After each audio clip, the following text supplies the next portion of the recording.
Hello and welcome to Max Spoilers for Half-Life Alyx. I am Kyle Hilliard. Serial Vasquez is here with me. Hello. And I also want to point out before we start that we are a Patreon, patreon.com/minmax with 2 N's. And if you subscribe, if you become a patron, you can unlock an audio version of this discussion. And we've also got the upcoming Final Fantasy VII Deepest Dive that you can get the audio version of that as well if you become a Patreon. So table setting done. That's out of the way. Serial, let's talk about Half-Life Alyx, the VR game. That's right. As opposed to Half-Life Alyx, the book, or the Half-Life Alyx, the the ride. Yeah. But I will say this game was a ride.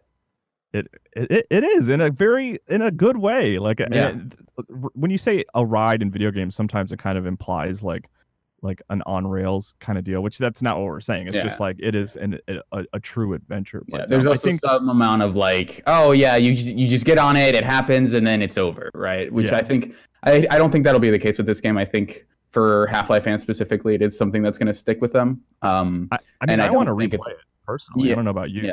I don't think it'll be a thing where it's like you can play it. It won't be like a Lost Coast. It won't be a thing where it's like you can play it if you want. No. I definitely think it is. It's not like, I think if you were years from now doing like hey, I'm playing through all the Half-Life games, I think Half-Life Alyx is maybe the least integral in that you can get maybe like a synopsis and be okay. But I think you should play it if you're trying to catch up for whatever the next game is that they make comes out. Honestly, I don't know if I agree with you on that. I think I think you can maybe skip episode 1 of Half-Life 2. Really? But I think there more important stuff happens in Alyx. In Alyx than episode 1? I think although you've replayed episode 1 more recently than I have, I just don't have any memories from episode 1. Like I don't remember any big major things happening, I could be swayed by that. I think I would say play Half-Life episode 1 because it's good. Oh yeah, no, you should play all these, by the way. Yeah. But I think the big question with this one is it worth getting a VR headset? And that's really the question with every VR game, which is not a thing we can necessarily like definitively answer because it's why you don't necessarily make recommendations in game reviews for depending on price, because that fluctuates, and B, people's financial situation changes. But anyway, we should get into the actual point of this discussion, which is discussing the plot. I kind of like on that sort of idea actually of like, is it worth buying VR? I kind of look at this discussion like as maybe a potential way to learn about what happened in Half-Life Alyx if you're not able to play it in VR, because like that is absolutely a case for some people. They're just not going to be able to play it, but it is important. So we're going to go through it like plot point by plot point, and hopefully we won't jump around too much. But I think we just start at the beginning. The game takes place 5 years before Half-Life 2, and you are playing as Alyx. And the first big thing that happens, I think arguably, is that your dad gets captured, and you witness that firsthand. Right. So you're Alyx. You're running reconnaissance for the Resistance, since at this point the combat has already invaded the Earth after the events of Half-Life 1. The 7-hour war has occurred, right? Yeah, and so you see this updated. Well, not. I guess in the end, it's not necessarily updated. Where you see like the rendition of City 17, and it's got all these wires coming out, which at first I thought was like, oh, here's like kind of their updated take on the city, but it turns out that's not necessarily the case. That those wires that we saw that were kind of like visually impressive in that trailer, I think have a narrative reason for being there ultimately, which is kind of a thing that I didn't honestly expect. I expected them to be mostly aesthetic, but I like that they ended up addressing that, like, oh, this didn't look like, the city did not look like this in Half-Life 2. Yeah. And then so you see your dad get captured by Combine soldiers, and then Alyx also gets captured. And then the first, to me at least, like the first moment that I was like, oh yeah, the writers at Valve are very smart and funny and interesting. The first like beat like that where I felt that way was when you get rescued. There's like an explosion that happens in the truck that you're being taken away in. And you meet Russell, who's played by Rhys Darby of like Flight of the Conchords fame, which he's fantastic in the game. I really love him in the game. Yeah. And she's like, Alyx is like, wait, why did you save me and not my dad? Like even she kind of considers Eli, her father, like the more important person in the against the Combine. And he's like, well, I didn't know who was in which truck, so I had like a 50-50 chance of getting the right person. And yeah, I was hoping to get your dad, but I got you, and that's good too. So let's go get your dad. I do think that even in those early moments, I think that it helps so much that Alex is a character, unlike Gordon Freeman, not only because you get to hear some of her personality and you get to see Reese like them communicate, but I think that it makes it so that a lot of the dialogue isn't perfunctory, where it's like, hey, Gordon, like there's no meaningful way for me to interact with you as a person, so I'm just going to tell you where to go next. Or like I'm going to tell you like the next plot point or whatever. So I like that they use the fact that there are two characters, which seems like such a simple thing, but it is new to Half-Life. For there to be like back and forth, which like even in Portal 2, which I think is probably still like maybe my favorite single player Valve game. I think I'm with you there. Even then, it's like you're seeing conversations happen, but you're not.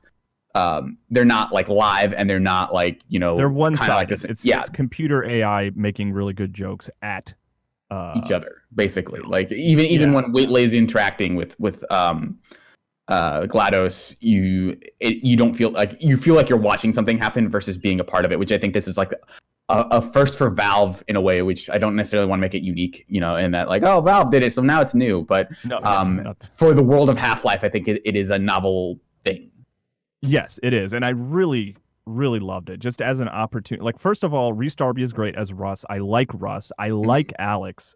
I like both of those characters. But it also affords so many opportunities to just talk about the world and get Alex's perspective on it. Just like, because I love the idea that she doesn't know a normal world, basically. Right. Like, there's this great conversation between her and Russ about the process of making a ham sandwich, I think? Turkey, I think, like some sort of sandwich, a club sandwich. I think it might have been a club sandwich. And her mind is like understandably blown by the idea that you could get multiple ingredients from disparate locations to bring them together to create one food item. Like that's just like a bizarre idea for her that she doesn't really understand. And I love that. I love it. Just makes the world feel so much more real from Alex's perspective. Yeah, and I think that it works because it's a thing that the previous games basically kind of skimmed through of like, oh yeah, by the way, like they're using a lot of very familiar imagery, like Half-Life City 17 is very much this dystopian like 1984-esque rundown series of rundown buildings, and that I think they imply a lot through visual language, like, hey, this city's like basically authoritarian and the Combine are bad, but like the game never really like interrogates what that means for people besides Gordon Freeman and him having to run across rooftops and platforms and stuff. And so I like that this game interrogates that idea a lot more, which is something that it gets to do because Alex feels more like a character in this world than Gordon Freeman really ever did. Yeah, and I mean, I think maybe we can talk about it more as we get closer to the end of the plot, but like she also grows a lot, I feel like by her confidence in the beginning versus her confidence in the end, to me feels very different. You know what I mean? Like you really get to see her come into her own as like someone totally comparable to Gordon in terms of like being able to take care of stuff. And I mean, cool. And in terms of like her importance to the world, by the end, she's basically equivalent, right? Like in a lot of ways. We'll get to that. Yeah. And so I think this game does a really good job of building her up, even just like mechanically, because at first you're kind of just wandering. You don't have a weapon for a good portion of the game. And then slowly you get the gravity gloves, which I think are basically this game's gravity gun in a like very. And then Russell calls them the Russes, right? Doesn't he call them that? The Russells. Yeah, I think so. Yeah. And then he throws you a pistol, which like I think there is something to the idea that he lends it to you, that he is insistent that it's like that is a loaner. You'd like that is my gun. Yes. And at first it's like. I like that it mirrors your experience with the gun at first, because Alex does not strike me as someone who has held a gun before or like much. And so as you're picking that gun up, you're very slowly figuring out how it actually works, because I think you do kind of have to relearn how to aim down the sights of a gun. Since this is a VR game, I always found that like I had to aim for a little bit longer than I do with most guns, in that like just finding the vision, like the red dot, like the dot sight. It took a little longer, and I like that that's reflected in the idea. Actually, I'm going to put my hand in the camera here, but you actually kind of have to rotate your hand like this a little bit. You have to flick it up like higher than you would expect, which I wonder if that's this is just how actual guns work, and like the way that they've worked before isn't natural. And so I like that mirrors kind of her. I have a gun now, but I'm not super adept at it. And then by the end, obviously, you have a lot more proficiency with different guns, and you're a lot more confident. So I think that works as a through line in the game for me. Which, by the way, like beeline to the laser sights on any gun that has that as an option. Like once I had the laser sight on the pistol, which was a very expensive upgrade, like that changed everything. Like that, it made the gun feel even better. Yeah, and so that pinpoints like that adds like an actual laser sight in the world, basically. Yeah. So you don't have to look down the sights. You can almost hold it to the side and aim, which is like awesome. Like I love that. I got that on the pistol, but not anything else. Yeah, I got it. Yeah, once I got it on the pistol and figured out like how much I liked it, I was like, well, if anything else has this, I got to put it on there. Yeah. And then I just kind of made sure to save up towards that. Okay, so in terms of plot, you're moving along, and another moment that struck me was when you're sort of walking through the environment and like pieces of cardboard start floating and like forming shapes in front of you, and like depending on the angle you're standing, it'll show different things, and you actually come across like a mural, which is a very Valve thing of storytelling through just very Ratman-esque. Yeah, which is like, when like playing Left 4 Dead and Half-Life and Portal, and like that's how they tell a lot of their the world building happens with people writing on walls. Like, but it works so well, and it's like, a good way to be explicit and also mysterious at the same time. Yes, and you come across this big mural that's pretty clearly like a shrine to Gordon Freeman. And you get to hear, I think, is it at that point, I think Russell talks a little bit about his experience, about how he wasn't at Black Mesa, but he like had applied to be a scientist there and actually didn't get the job. And he was like, and thank God, because right after I left, like everything went to hell, And then you meet the Vortigaunt, the first Vortigaunt. I guess I'm pronouncing it weird. I think it's right after that, which is like that whole sequence. Really loved, like just meeting the Vortigaunts are so strange. This one in particular is extra strange, and even says that they have brain damage, and they're like eating a head crab, and he offers it to you as like, hey, if you're hungry, by the way, you can have this head crab. At the end of that whole sequence, he like throws it, and he's like, hey, here's my offering to you. Yeah. And I think the implication is that like the Vortigaunt have some sort of like this similar like omnipotence and awareness of time, and I think this particular one is either like cut off from that or lost it or somehow is not, but he's still aware that Eli Vance is going to die at some point, which like in a very real sense makes Alex aware of it. And I think you have that early on in Alex's character of like, oh, I should try to prevent my father from dying, and she thinks it's like an immediate threat where it's like, oh, if I don't save Eli Vance from being transported to Nova Prospekt, he's going to die. But you know as the player that, well, if you've played the games, that he's alluding to something further in the timeline, which I liked. Like that, I thought that was a cool moment. And I even wondered at that early point, I was like, okay, is this how we're feeding into the future of Half-Life, the timeline? Yeah. Like, is this kind of our hint of like, I as the player know exactly what this Vortigaunt is talking about, but Alex is still unsure, Yeah. It's a really cool sequence that I think like, it's weird. I'm not totally sure where I fall on it, in that it is like early on, it is the most interesting sequence in the game, but then the game very much puts that off to the side for most of the rest of the game. Like that kind of very like, a lot cooler than this, don't worry. Yeah, like visual, like a lot of that like very mystical, like visually pleasing kind of like, oh, things are weird kind of thing. And then after that sequence, there's really not a whole lot of that, not a whole lot of like the mystical or time traveling elements of Half-Life right up until the very end. And so basically from that Vortigaunt section until you get into the vault at the end, it is a series of like, industrial environments. Here's like a cave, here's like a zoo, here's like your typical factory stuff. So like I kind of wish that the game kind of sort of fed you a little bit like more breadcrumbs in that sense. But even then, it's like there are like several really cool segments along the way there. Yeah.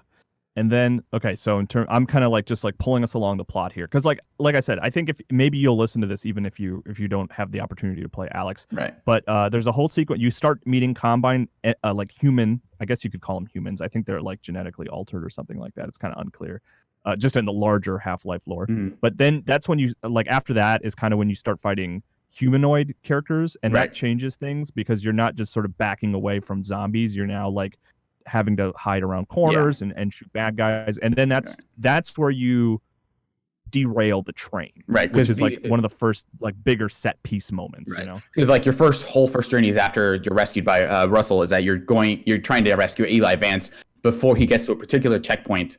After which he'll be taken to Nova Prospect and he won't be accessible anymore. So you're kind of using one train to intercept another and try to like rescue them in the chaos, basically rescue Eli in the chaos of that. And so like once you get to that train station is basically the first time you have a shootout with the Combine, which I think is a really strong moment in terms of like, oh, this is actual combat, that I'm not just kind of like kiting zombies around and shooting them in the head X number of times.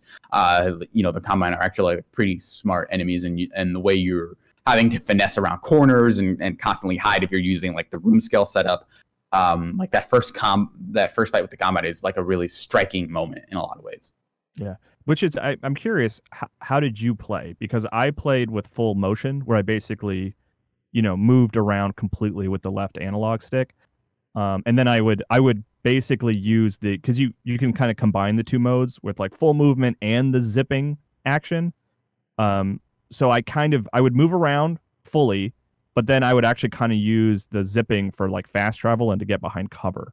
Is sort of how I approached it. How did you do it? That's the way that I started, and then eventually, like I would get pretty sick trying to do the analog movement, so I just stuck to the shift one, not like the full teleporting one where the screen blacks out, but the one where you kind of phase around the environment. And by the end of it, I wasn't getting ass sick, so I wonder if I just got used to it, and maybe now if I go back and use that analog movement, if I wouldn't be used to it at this point. But I mostly stuck with teleporting. It's also I don't think you can completely rely on the analog movement, because I think so much of that combat is like, oh god, there's a surprise here, I need to like immediately back away several feet, and just being able to shift very quickly was really helpful. So I don't know.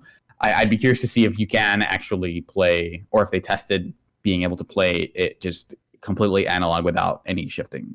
Yeah, I think they did, because there's a YouTube video on Valve's YouTube channel that goes in depth about movement and like playing with the 3 different styles of movement.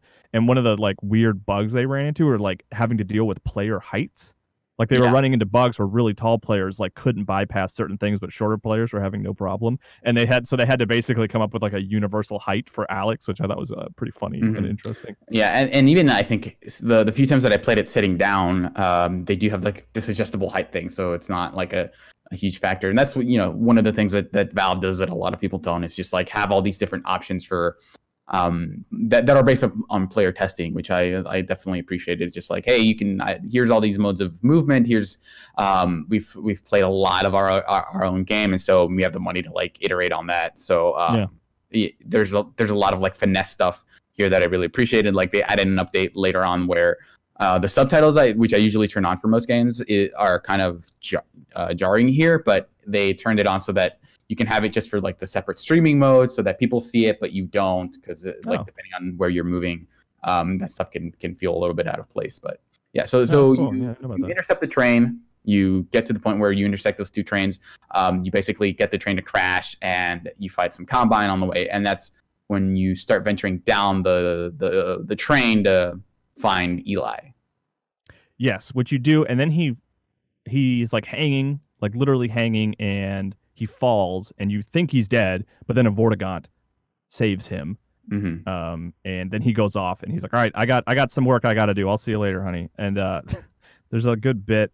There's a lot of this game to me is hilarious. Like, it is so funny to me that this is like one of the funniest games of the year. Half-Life is not traditionally a funny game, but I think just Russell is so funny. And he has that bit where he's like talking to Alex, and he's like, hey, good job saving your dad. I noticed that you were reaching out to save him, which is great, and I appreciate that you were trying to save your dad, but like, you would have crushed my gloves if you had grabbed your father's hands. So like, just keep that in mind moving forward.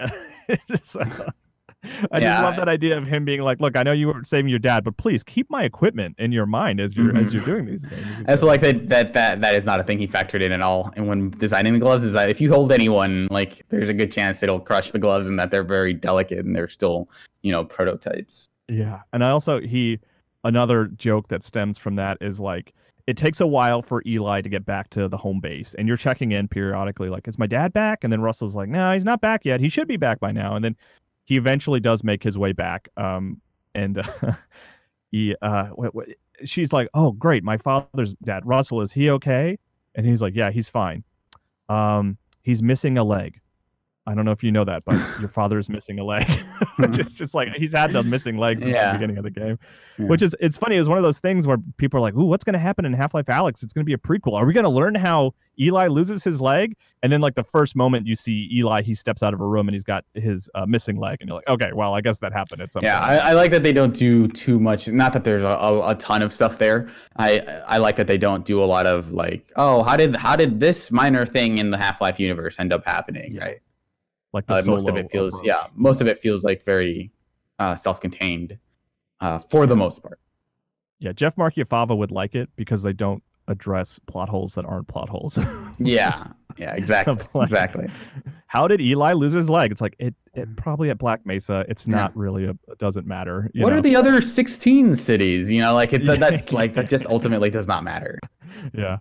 Okay, so there's a sequence there. So you move through the hotel, which is a cool sequence. And I really liked when you figure out you get to you learn that you're trying to get to the vault because there's something in the vault, which is this big floating, like I don't know, you could call it a building, I guess, that's attached to all the cables that you mentioned earlier. Like those cables are all feeding power to this floating like monolith in the sky, which is awesome to just look at in VR. And you learn that each of those cables is basically being powered by an enslaved Vortigaunt. Mm-hmm. And there's a little puzzle where you basically, which is like such a fun thing to do in VR, which is where like you have to hold a switch with your left hand. And while holding that switch with your left hand, you need to look over to the right and shoot stuff. And then you like change the switch and you look over to the right and you shoot stuff. And that is like how you separate the cable, that first cable, from the what is it called? I already forgot what it's called. The vault. The vault. And that's like that sequence is just cool, seeing those giant cables like fall toward the ground, and then like you meet the other Vortigaunt who's in there, which is another cool sequence. You only meet two in person, but I think they're both interesting sequences. I like talking to Vortigaunts in Half-Life. I think they're really interesting, and like they have a way of talking that's like interesting without being annoying.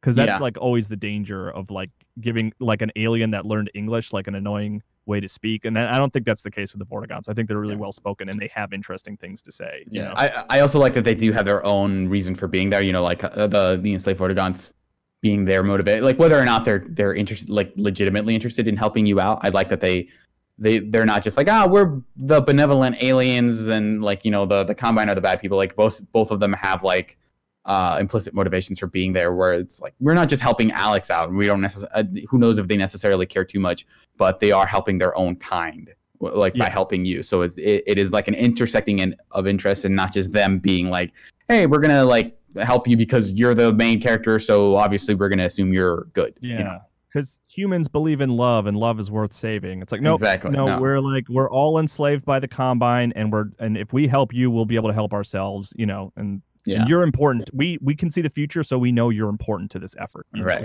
Which is cool. Yeah, there's also this weird running theme of like both the Vortigaunts and the G-Man being like omnipresent people in this universe, and them basically allying or like using people for their own means. And I wonder if that's like maybe one of the themes of the series, is that like once you get to that point where you're omnipotent, all you see in people is like their utility as people. It's like, oh, here's where you fit into this grand mechanism of time or whatever. So like your purpose is very clear. Here's what you need to do, and which fits very well with the video game, but also is like, well, I guess if you were the kind of person who just saw time as like a series of events that just happen, that like this is the way things are, then you would develop like this very utilitarian relationship with basically everyone you meet, of like, oh, you're the person who does this thing because you've already done it, and so like I need to make sure that you do this thing.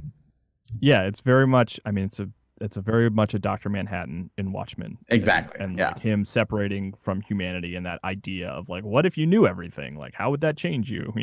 Yeah, like in individual moments they still seem empathetic, which is nice. Yeah. So it's like this duality of like the Vortigaunts are like the good people who have like some awareness of time, and then G-Man is the complete opposite, who's like very literally buttoned down, and is like I'm basically wheeling and dealing for the sake of like manipulating timelines and such. Yeah, he's like some kind of CEO for some corporate entity, but we can get into more of that later, because we have to talk about Jeff. I think it's around this time that you meet Jeff. Right. So you team up with the Vortigaunts to like make sure like detach all the cables from the vault, because that's like the idea is that you're trying to depower the vault because you're trying to get a weapon out of there, and because eventually you learn that there is a weapon in there, and so the idea is that you're trying to depower the vault so that it falls down, and then you can enter the vault and get the weapon. And so the good thing is that they don't necessarily lean on that too much, because there's definitely a version of this game where it's like, oh, now you have to go to these separate points and like basically free the cables at each location. But the cool thing is that as you're doing other stuff, you see the Vortigaunts like disconnecting those sections one by one, which I think alludes back to my point earlier about them having their own motivations, is that like you're not the only one trying to stop the Combine here. The Vortigaunts basically see your presence in this point in time as like, here's our opportunity to actually like service our own needs, is by helping Alex, like doing this stuff while Alex is taking care of this other business. And so I like that they show you real progress in time by like, oh, here's the point where they disconnect these cables. Here's the point where they disconnect these cables, which is I think is a cool touch. Yeah, and it also, I mean, it plays into that idea of like, as someone who knows what is happening next, which is like tough with prequels, is, you know what I mean? Is like, how can it be engaging if you know what the ending is? Which is like kind of half the case here, but it also gives you a good reason to understand in the future why Alex trusts the Vortigaunts so much. Because when they say like, we're gonna do, you go do what you got to do, we'll disconnect the cables, her and Russell are like, can we trust these guys? Like, do we know they're going to be able to pull this off? Do we know that they're not, you know, have their own motivations? And they kind of, the sort of thing they arrive at ultimately is like, well, we have no other choice. You know what I mean? Yeah. Like I need, if I can get help, like I don't have a choice. And then when they're able to pull it off, it really cements this thing of her being like, okay, I can trust these guys, and they do care about me, and that I think is a factor in Half-Life 2 and Episode 1 and 2, where it's like she pretty clearly like has a lot of trust in the Vortigaunts, you know, even because the interesting thing you got to think back to is like Gordon did not within Half-Life 2, because like when you first meet them, you're like, oh yeah, I killed a lot of you guys in Black Mesa. And then you kind of have to learn, it's like, oh no, we're good guys this time around. And Alex is a factor in learning that lesson, you know? I also like that particular thing ties into like kind of the shift in tone for this game, where in Half-Life, basically every other Half-Life, you're Gordon Freeman, you're this like basically unstoppable force of nature where you're like a one-man wrecking crew and everything is up to you. You're basically the chosen one. Everyone talks about you as if you were a god, especially like in Half-Life 2.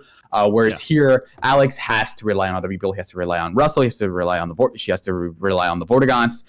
She cannot do this alone, and I think that ties into how the fact that this game plays very differently from Half-Life, not just in the VR sense, but in the sense that like it's a very resource limited game. You don't have a ton of ammo for like basically the first half of that game until you like ramp up, which is a thing that horror games do a lot. Is that you start off with very low ammo. You're kind of counting your shots.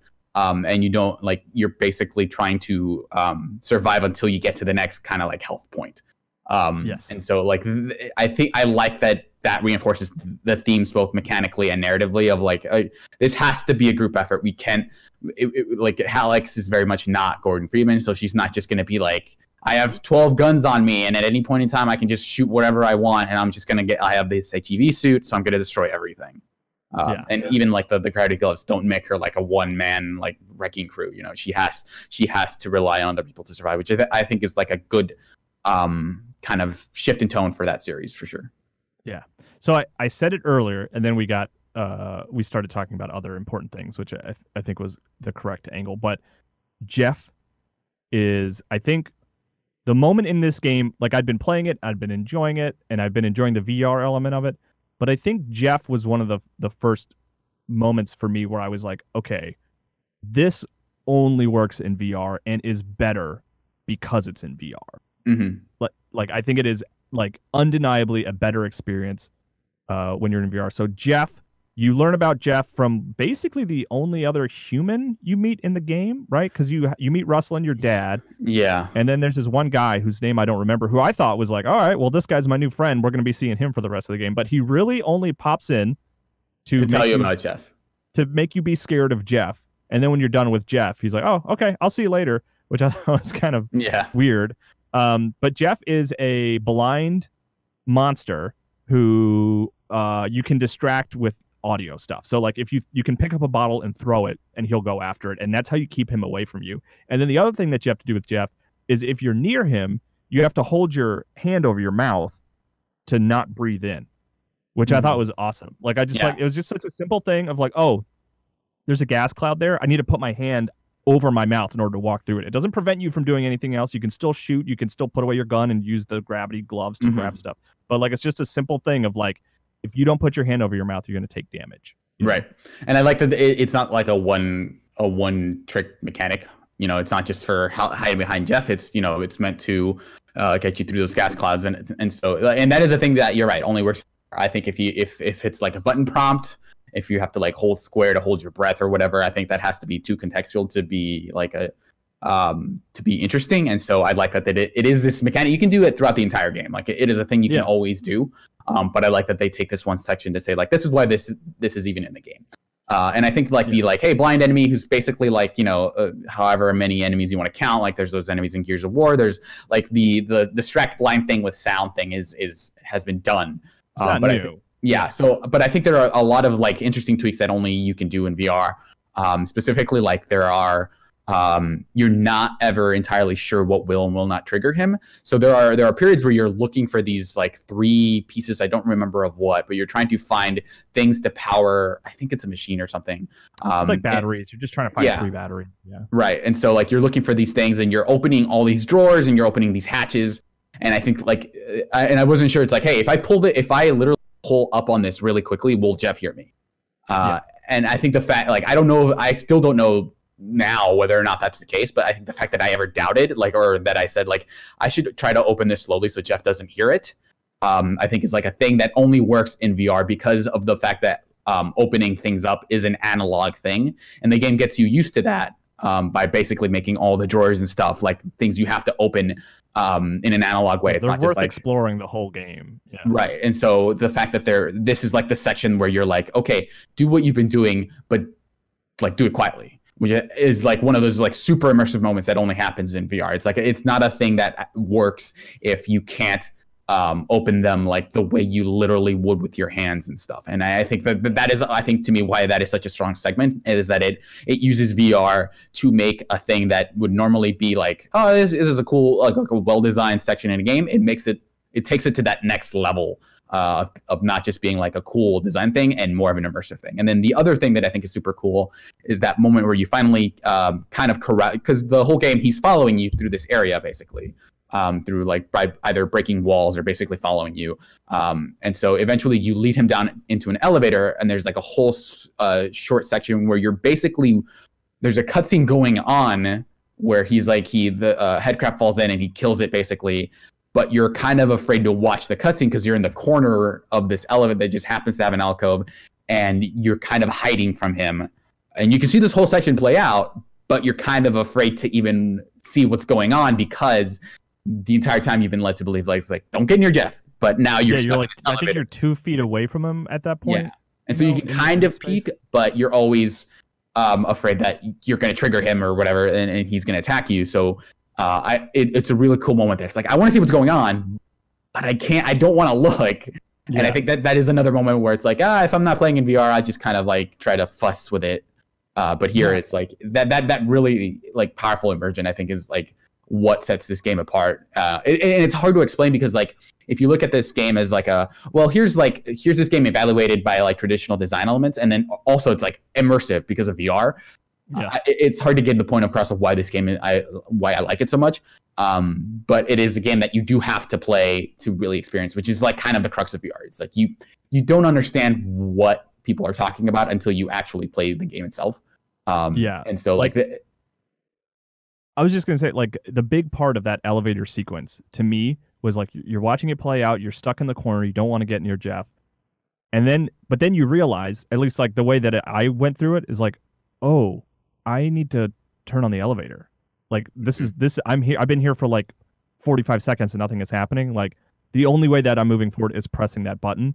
Yeah. And that button is right next to Jeff. Right. And like, so what you have to do is you have to, and like, whether by like maybe you could just walk over to it and press the button and it's not a problem, but the way like I felt like I had to do it was I like slowly leaned out, like slowly stepped closer to Jeff and like reached my hand and was like within 6 inches of Jeff and like tapped the button and like backed off. Yeah. And it's like that's something that was like the moment in the game for me where I was like, okay, this is something new. Like I haven't done this in a video game before, where I am actively getting close to the monster that I don't want to be near in order to press the elevator button. It was awesome. It was really fantastic. And so then you lead Jeff down like this area where there's a trash compactor, and I guess there's I got the achievement for doing that section without killing Jeff, which I didn't know you could. I don't know how you're supposed to kill Jeff. Oh, really? You just because you need to crush him to like turn all those knobs and stuff like that, right? Because that's the big thing is like once you start pulling the levers, like he'll hear you and come at you. Yeah, so I basically left him in the trash compactor, like closed the door, and basically is how I did that section. So I think I ended up pulling all the levers inside the trash compactor before he got in there, and so then I just left him in there. I killed him. I crushed him, and she was very happy about it. She was like, she had a lot of lines of dialogue of just like, "Yep, this is good, this is great." And then that guy shows up again, and he's like, "Hey, did you meet Jeff?" And she's like, "Yeah, I crushed him in the trash compactor." And he was like, "Oh, great. Okay, bye." Yeah. So I didn't kill him. Yeah. I didn't get that. I didn't get that. Oh, that's funny. And so from there, I think that's basically around chapter 7 out of 11. And so from there, you're kind of working your way to the finish line where you start learning about some of like the plot implications of what you're doing in the your dad's safe. There's something you need to get in the vault, and it's around here where you overhear the woman. Right. Which my assumption was Mossman immediately, but it seems like that's probably not the case. Yeah. So at this point you're learning a little bit about what is, where you learn that the vault isn't necessarily trying to keep something in; it's trying to keep people out. So it's build as more of a prison, and Eli has that communication where it's like, hey, don't go in there. And I don't know if this is before or after this point, but yeah, as you're kind of working your way inside like the facilities and stuff, you hear a woman talk to someone about like, hey, like we have a weapon in here, and they're very. I think this is the first time it's characterized as being a person and not a weapon. And she says him, I think. Yeah. Like, she was like, she has a great line, which I loved, where she was, first of all, she's like, connect me with somebody. I need to talk to somebody important. And then she's like, you guys took over this planet in 7 hours. I have to wait like 3 minutes to talk to somebody. Like, that's ridiculous. And she's very much like, we need to move him.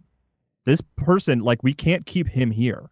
Which is, and I think that's enough for Alex and Eli and Russ to be like, oh, wait a second. What is this? So the only other person they would know that's like, hey, here's a missing someone who would be a threat to the Combine. And so they assume it's Gordon Freeman. And this character, like, I thought she was like, some known character of like, oh, here's a reference to like something that I didn't know. But apparently she's a new character voiced by Kim Dickens, who was like the detective in Gone Girl. She had a role in Deadwood. And so Eurogamer was able to talk to Eric Wolpaw about her, and his quote was that she's a character we don't want to talk about too much about. Says Wolpaw. It's not clear whether Mossman ever knew about the G-Man. And then he later goes on to say, we have plans for her. So this seems like a new character. So it's all pretty much, it's not Mossman. You know right. what I mean? Because like that's kind of like the only important female scientist. So that's why I think everyone was kind of like, oh, it must be Mossman. And she was working with the Combine at one time. But it's interesting to know that it's not her.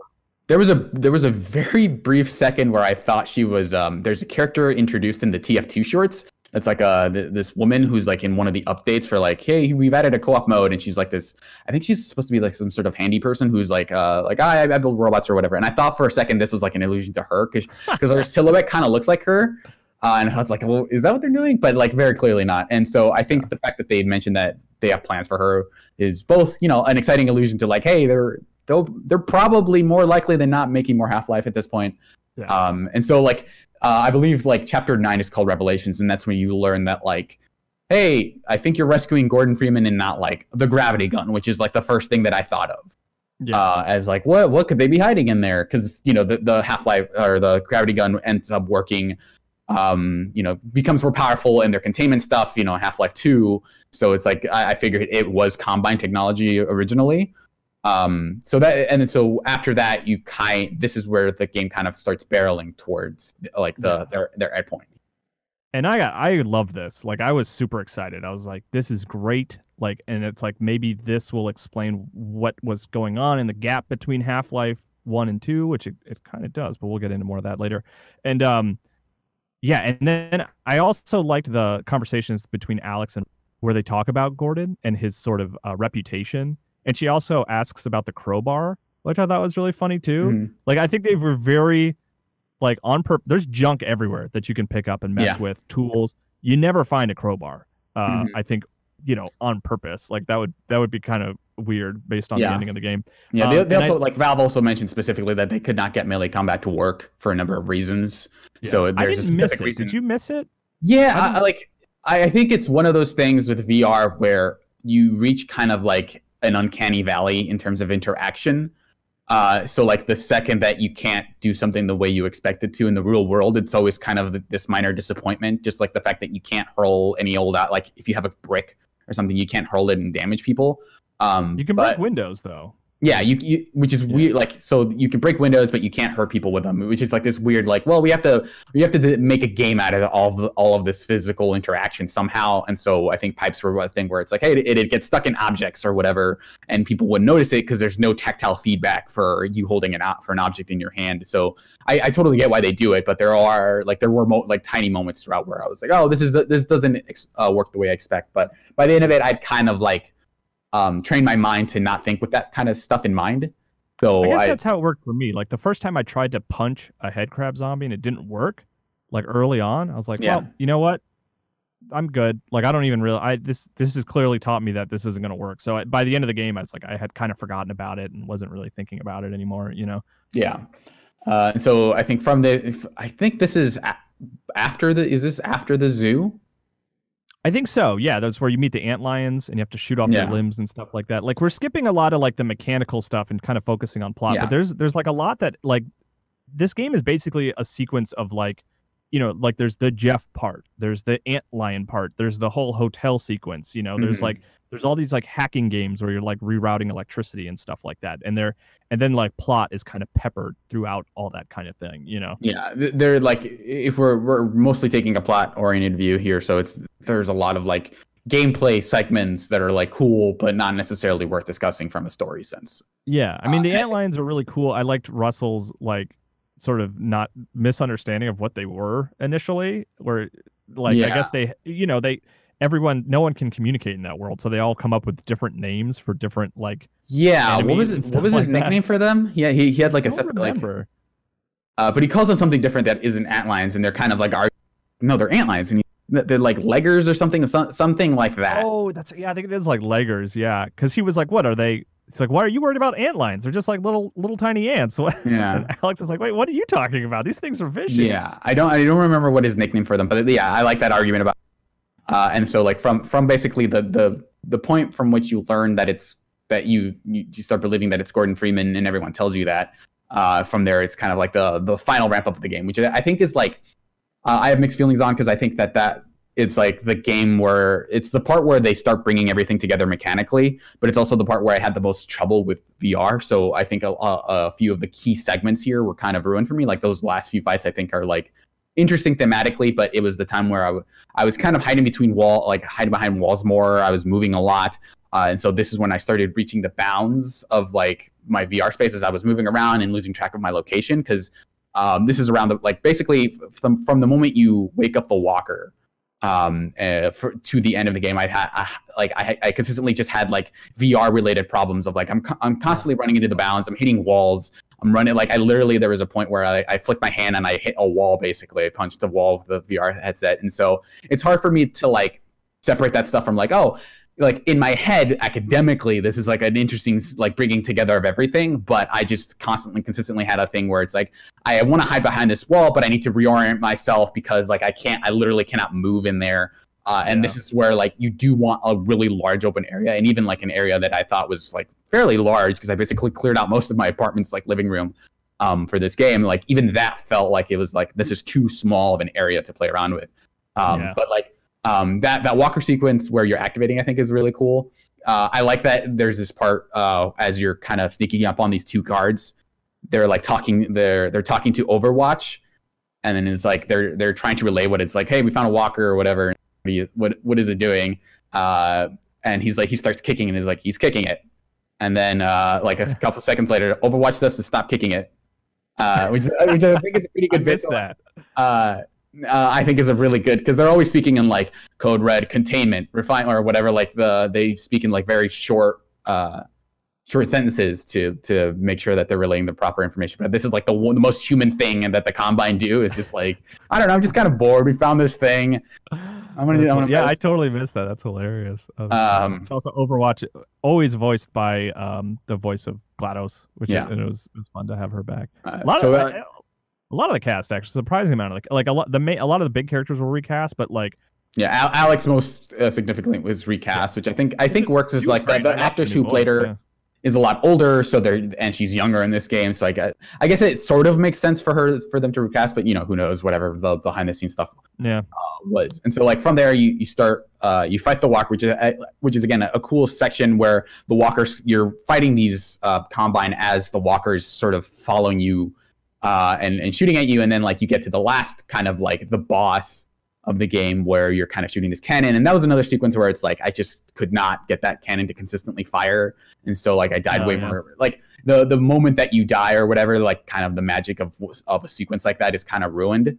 And so that happened for me both with the cannon and with the thing after that, which is like kind of like the big gravity gun-esque section of the game. I got lucky because I was able to get through those sequences without dying, and I definitely see what you're talking about, where it's like it would ruin it a little bit to be like, all right, well, I guess I got to redo this, Yeah. So like it was just a matter of like you have to pull it back to fire and then pull it forward to move the shell. But like I could never, for whatever reason, even as far as I moved it out, it wouldn't reload completely. So whenever I pulled it back, it wasn't firing. So I was confused about how you even work that thing for most of that section. When it works, it is very satisfying because you aim with the right hand, you're holding this big gun, and then you like pull with the left hand to fire. Right. And it when it works and you're fighting that big walker, which is like the tripod things. Right. It's very satisfying. Yeah, but and it has a hiccup. It's like, ugh, okay. Right, which is why I think it's like this is like both the best case and the best argument against like VR, in that like you are going to get these powerfully immersive experiences, but you're also it is still kind of like a technology in progress, and so those hurdles are still there, which again, I know that this isn't the thing that everybody is going to run into. I know that I'm kind of unique in that, but it's hard for me to not associate like the frustration of like the VR stuff malfunctioning versus me like having a really cool experience and knowing that like, yeah, I bet if it works, I bet this is a really cool like capper to this game. And then like that was immediately followed by like the next section where you board the vault. And they do the same thing that they did in Half-Life 2, where they kind of take all your guns away, but then the gravity stuff or whatever. I tried to grab it as it was like floating away from me. I was like, give it back. And then it didn't do anything. Yeah, and then Eli comes in on the radio just as you're about to like crest into the arc. He's like, wait, don't go in there. Which is like it also very simple. It's like it's easy. It's like it's cheating practically in terms of narrative, but it's like it works so well when it's like, well, wait, hold on, was I supposed to go in here or not? Yeah, they even like get rid of your needles, which is weird. By the way, were you like using your hands as like additional inventory? Because I constantly would have carry a grenade and like a needle in my hand for most of the game. I was just like, okay, I need to solve this puzzle, drop this, do the thing with the handy, and then pick the thing back up, which is like kind of like a cool way to like optionally expand your inventory. Is that like just use your hands. You're gonna be basically holding this trigger for like the entire time that you're doing this, but you get to actually like have more. You get to have 4 objects on you versus 2. Did you get the grenade launcher upgrade for the shotgun? Yeah, which ended up being another really good one because it lets you carry another grenade with you. Grenade basically, which is really cool. And then so like the gravity gloves eventually basically gain the power to like channel lightning basically, and electricity, which is very much, at least to me, felt like an end of Half-Life 2 sort of homage. Basically it was basically like the gravity gun section where you're basically just like shooting people with the gravity gun for the entire game. And that part also proved a little bit finicky for me, where like every time I tried to zap somebody, it would zap like the nearest conduit instead.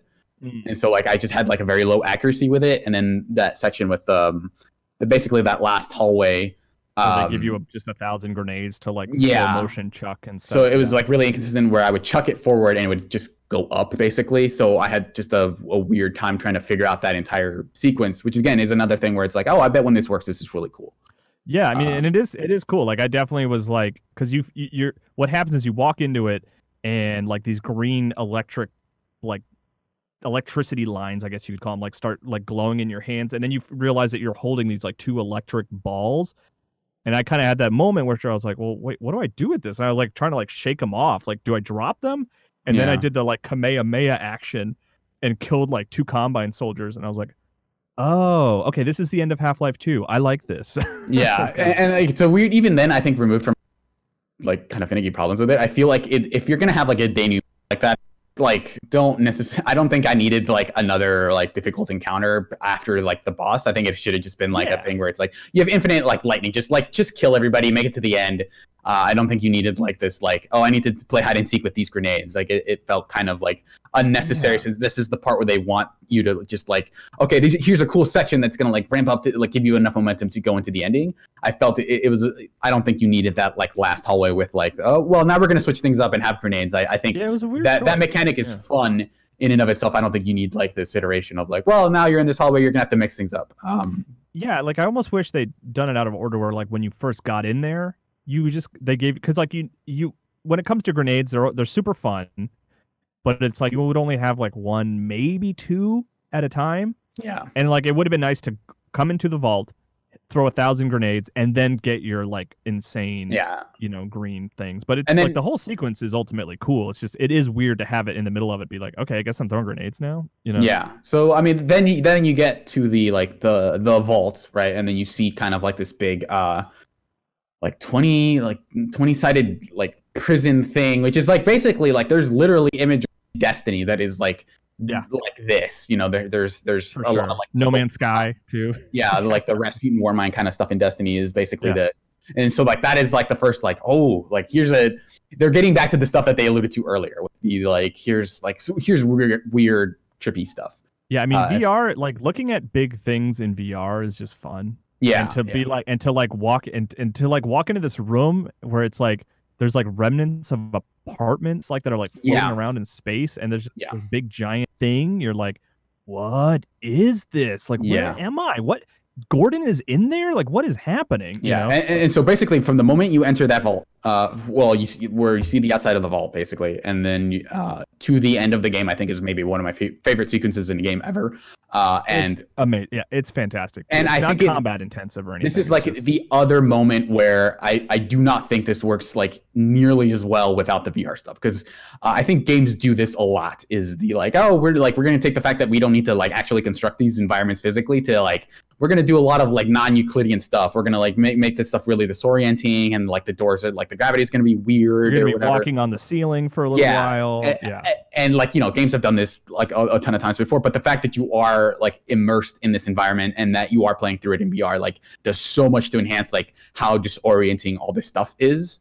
I mean, I actively like, because I was still using full motion, moving with the left control stick, and I actively went slow. You know what I mean? Because like normally in video games, you're like, all right, full steam ahead. Let's check this out. Let's go. But in this sequence, when I'm like walking across the ceiling and like looking around, I was just like leaning on the control stick just a little bit, just because I was like, I want to take this all in. This is insane. You know?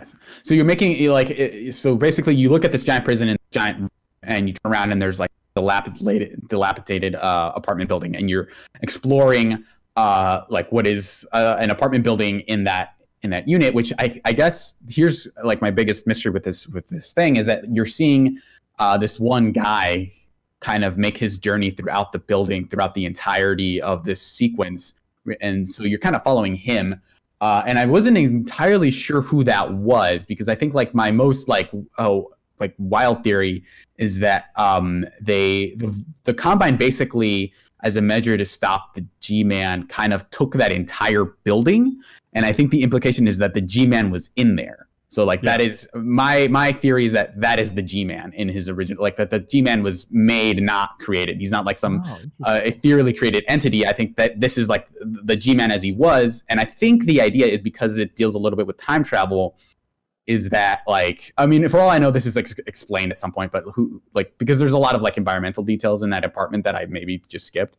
But I think what I'm thinking is that the Combine basically found a point in time before the G-Man was the G-Man, and basically extracted, like, we're going to take this whole building, we're going to capture the G-Man, and he's not going to be able to mess with us, basically, is sort of where I was leaning to. Because he kind of has that same profile. He has that same kind of, like, hair a little bit. But, you know, it would kind of makes, like, the fact that he's a handyman, I guess maybe doesn't jive with his government theory, but maybe that was after he transformed.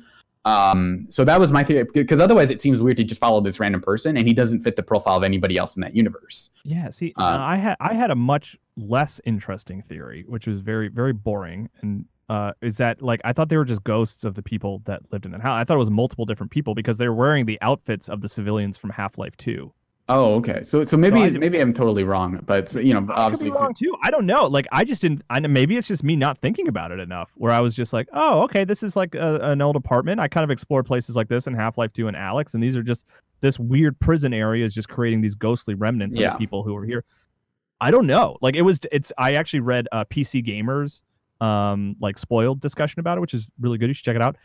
And they're kind of with you in that they think that character, who I thought was just multiple different ghosts, but they also kind of think that it's like maybe the same person and is relevant for some reason that we don't understand. Yeah. So my guess is that's like, because otherwise, like, the G-Man seems pretty hard to pin down, because, like, the only people who could do it are the Vortigaunt, who kind of push him back at in episode 2, I think. So I think that might be the only way to, like, hey, how do we, like, stop the G-Man, is, like, take him before he became the G-Man, right? And so, like, and the implication of that whole area is that that it is stuck in time, basically, sort of similar to actually like the Borealis, where it's like, this is a place that we took we did not only take this object, we took that object in a moment in time. Yeah. And so, like, we've captured the G-Man by doing that. And so at the end, you reach like, there's a whole trippy section, which I think, like, you should experience in VR. It's amazing. Yeah, you're probably seeing it. You're probably seeing it now if you're watching this video just in the background, but it's kind of hard to beat playing it in VR and looking around. It's like amazing. And so you get to there's like this really long bridge, and then kind of like this, like Magneto in X-Men 1 and 2, or X-Men 2, basically, glass cage, basically, and you run up to it, and, like, the second I saw the profile, I paused it and it had like a oh God, I started laughing, like, in my VR headset. Yeah, same here. I was like, oh my God, like, it's so perfect. Like, it's one of those moments where I'm like, this is exactly how Valve wanted me to experience this, where you see the profile, and it's just a dude sitting on a couch, and you're like, I don't think we're here to get Gordon. I think there's a reason that I have not seen any G-Man cameos this whole game. And you walk up to it, sure enough, the freaking G-Man. Yeah, because I was like, I had this weird, like, errant thought, like, when I was playing earlier, like, oh yeah, it's, and I immediately thought, like, wait, that doesn't make sense, because the G-Man's the person who brings Gordon back into this environment. So how would that work? Let's forget about that. Well, because I thought of it, I was like, oh, my initial thought was like, oh, this explains why Gordon was stuck. It's because, like, he was imprisoned.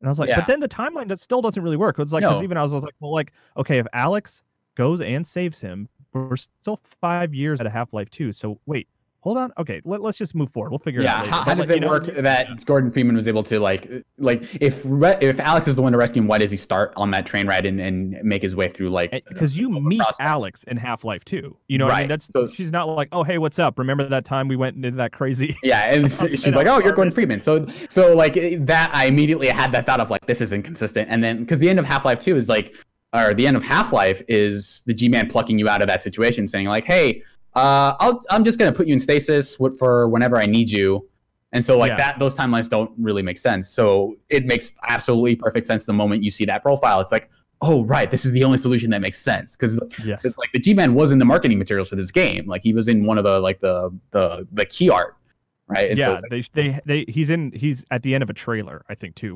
So like, you get to see his character model and stuff.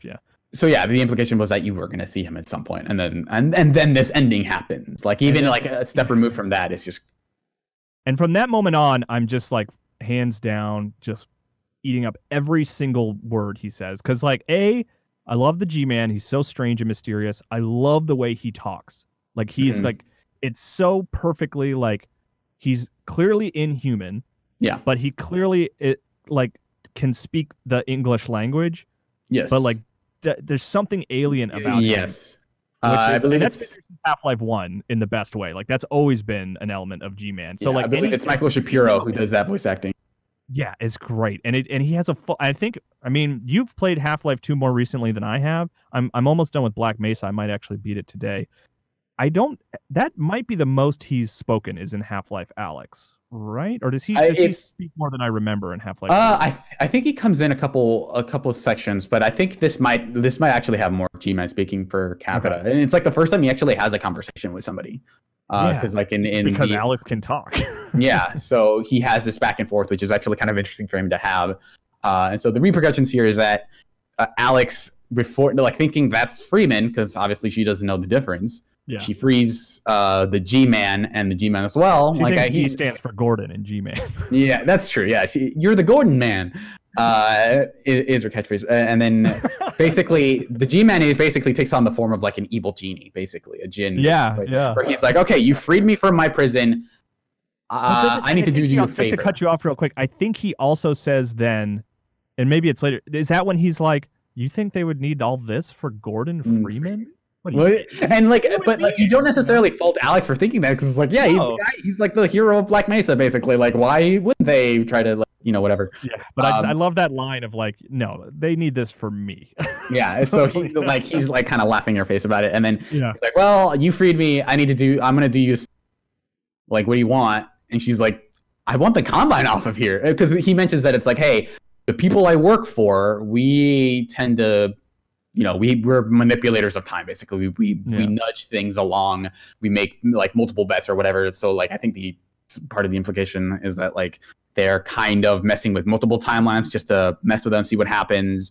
And they're kind of like tricksters in that sense, or like, a corporation kind of trying to hedge their bets. And so she's like, well, I will nudge something for you. And she says, I want the Combine off of Earth. And he's like, that's a little bit too much of a, like, that's maybe above my pay grade in terms of nudges. That's more of a shove than a nudge. Than a nudge. And he's like, well, I know something you don't know. He says, what do you want me to give something you don't know you want? I think is how. And then here's like, even beyond like the revelation of like, oh, this is the G-Man. This is like the next level revelation on top of that, where you're taken to the end of episode 2, which I just played like once before. So this definitely hit hard of seeing Eli Vance get killed. And she's like, what is going on?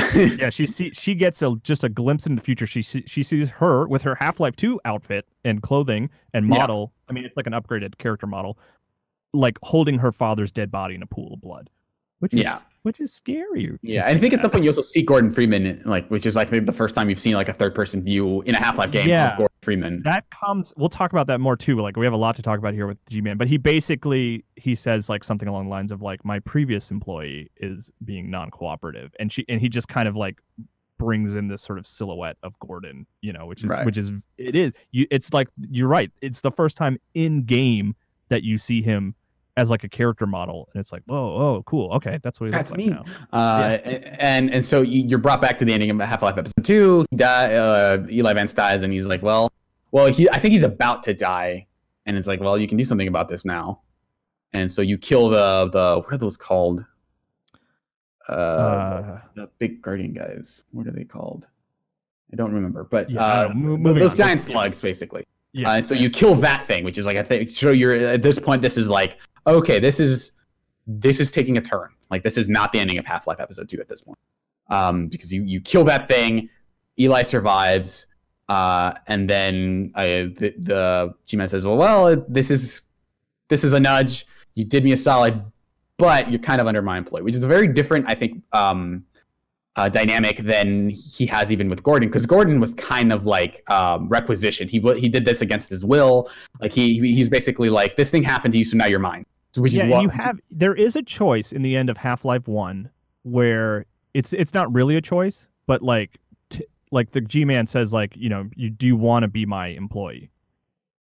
Yeah. And like your options in game were like stand still and do nothing, or walk into the the glowy barrier and watch the credits for the game. So like there was an implication of choice, but you're right. Like you really don't have a choice. Yes. So whereas he and that explains, like, well, he's being non-cooperative right now, which I guess explains, because you're kind of conscripted, right? Like versus this, where like the G-Man has a very real thing to hold over Alex, which is his father's life. So he says, like, hey, if you don't obey me, like, I can like turn this back around and your dad's dead. So going forward, that's like a really interesting dynamic for them to bring forward. Yeah, so like as a recap, I'm sure you did the same thing. I read like the Wikipedia like plot Mhm. summarization of Half-Life Alyx, and I pulled this quote from Wikipedia. This is not a quote from the game, but I think it summarizes it well. So the G-Man informs Alyx that she has proven herself capable of replacing Freeman, whom the G-Man has grown dissatisfied with due to his unwillingness to carry out his given mission. The G-Man then traps Alyx in stasis and leaves.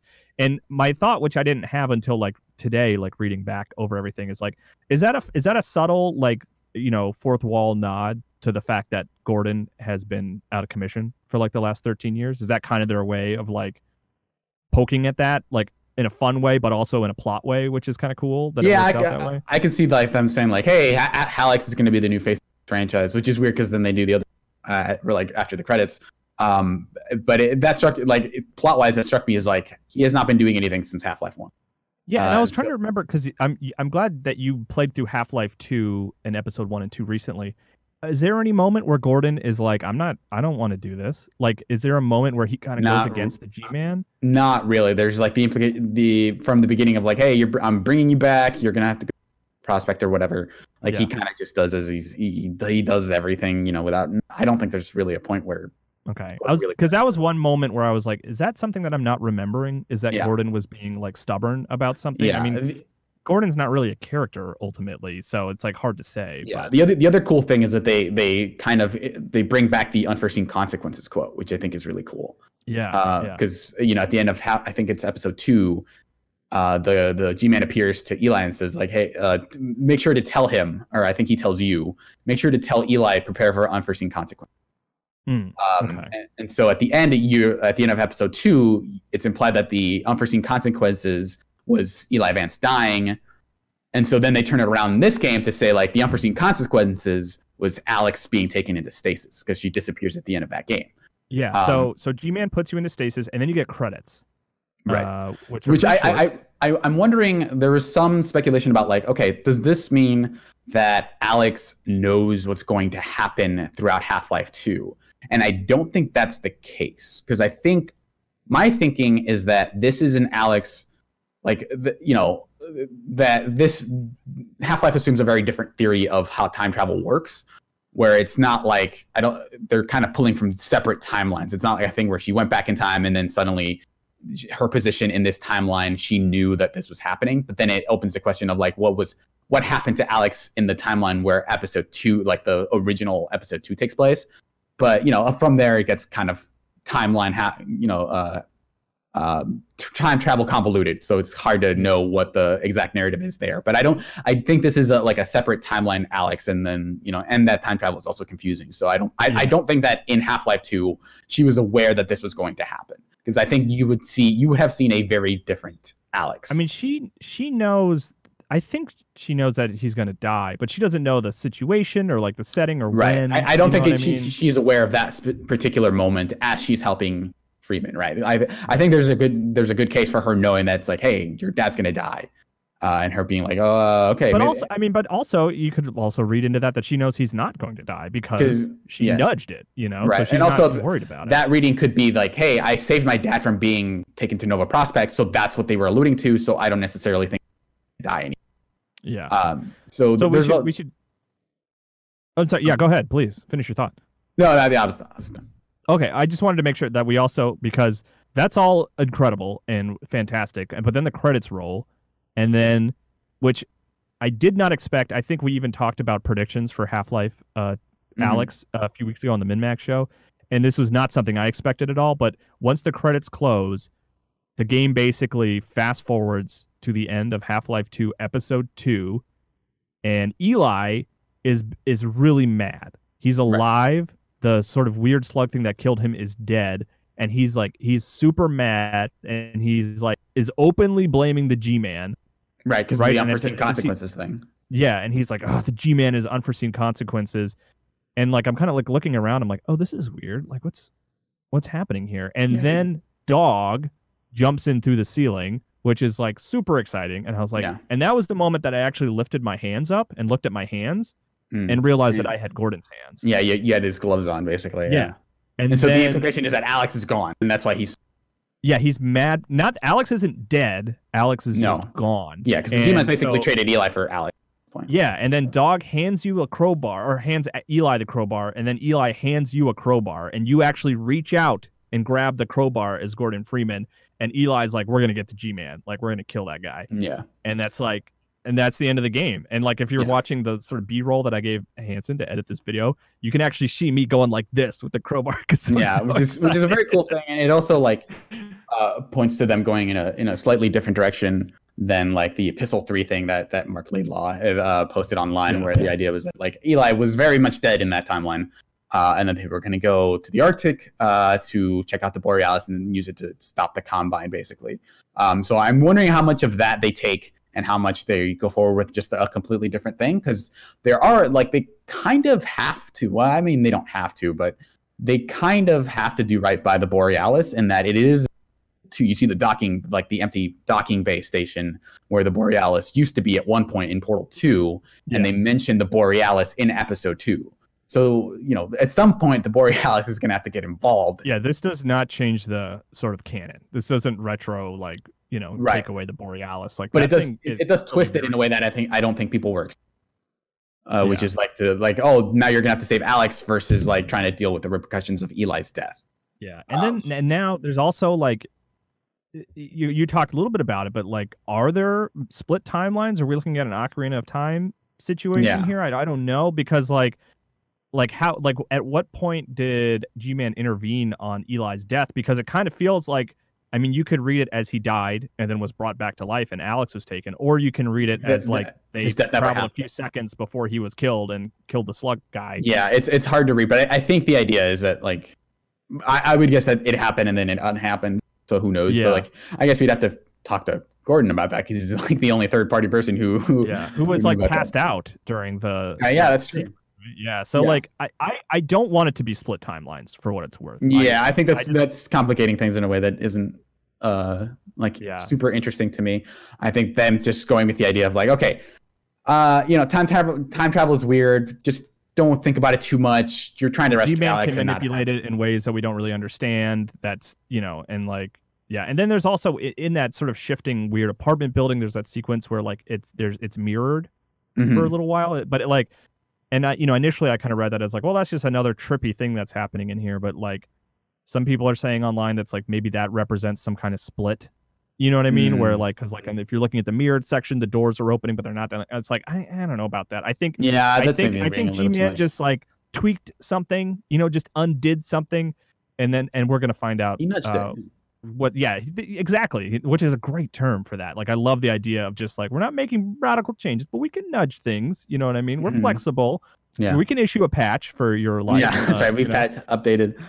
But I mean, the big thing for me is like, other than I was joking with my wife, just kind of trying to explain it. I was like, we've been waiting for like 13 years for like what's next. Like there was a big cliffhanger at the end of Half-Life 2 Episode 2, and that Eli was killed, and Half-Life Alyx essentially gave us like 2 inches. It's like one step forward and then like still cliffhanger, which is like but the irony of them ending in almost the exact same point where they ended up, but it's like with the idea that it's like come through a completely different lens of like, oh god, what's gonna happen now? Later, you know what I mean? It's just like just a few minutes after the end of Half-Life 2 Episode 2, but you know what? Like, it was 2 minutes more than I expected. So I was like, I'm absolutely happy to be sort of landed at this new spot, and I also fully believe that they're kicking up Half-Life development. Like, I don't think this is a one-off thing. I think we're gonna have more in a reasonable amount of time. I don't think it's gonna be next year, but it's like, you know what I mean? It's not gonna be another decade plus wait. They're gonna have to reboot Artifact first, right? Like, that's like their top priority at this point. But like they've mentioned a couple times that it's like, we'd like to do more with Half-Life. Eric Opal said we have plans for her, referring to the new character.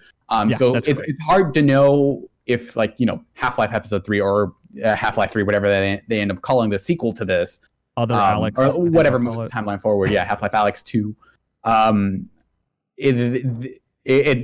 However they distribute it, whether it's a VR game or not, it does feel like, we kind of are looking to wrap this up, because this is part of like their bigger push towards making more games, because a lot of like the gap is in part fueled by, hey, we didn't really know what to do with Half-Life. We wanted it to be a big revelatory moment in terms of tech whenever we made a Half-Life game, but that was also because in trying to find what that was, they did a lot of hardware development. They were trying to build up the storefront as like a major thing, like even bigger than it was before, and they were also trying to get into like, let's figure out VR stuff. Let's figure out all these new technologies. Let's try to experiment as a hardware company because they had to get the Steam controller out. Yeah, exactly. That important thing to change gaming.